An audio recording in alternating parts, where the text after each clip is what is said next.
که میگوید باران بخت ریزد ای کاش بر سرتان باشد خدا دایم هم یار و یاورتان 100 سال عمر ببینید با عروساتون در در باشد همه این مردم دعاگوی شما وقت سعادت یارتان باد.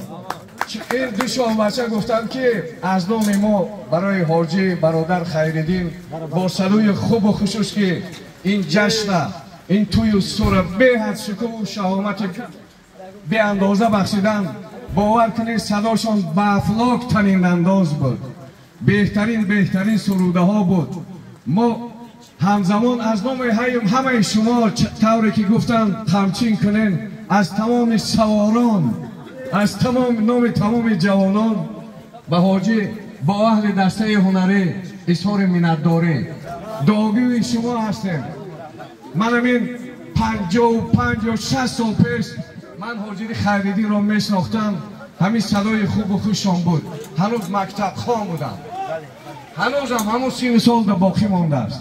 کمتر سالارتر شده است. صداش خوبتر و بهتر شده است. ایزید که قضای قسمت در قبضه اوست داد است و تو چیز که هر دو نکوست.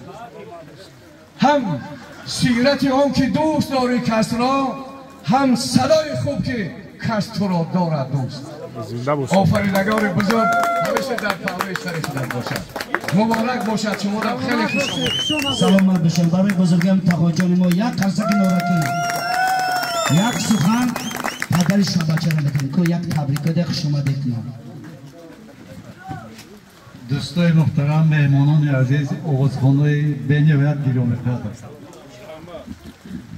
عرض سپاس بی‌پایان ما را قبول فرمایید به خاطر که این جشن ما را رنگ و بوی تازه فرموده.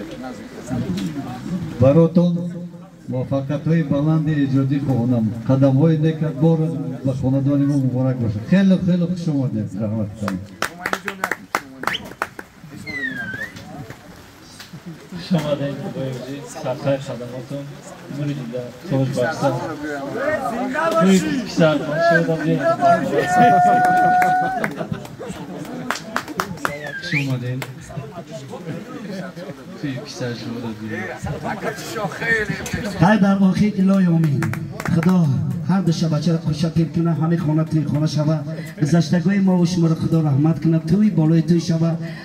چی مراد مقصد اخرسنده همه دو شبچه داره ما هم با ارزا و صبر رسید. آمین کنید سر دل بیغم. جزاک الله خیران کثیر. آمین. الله اکبر. خوش آمدید.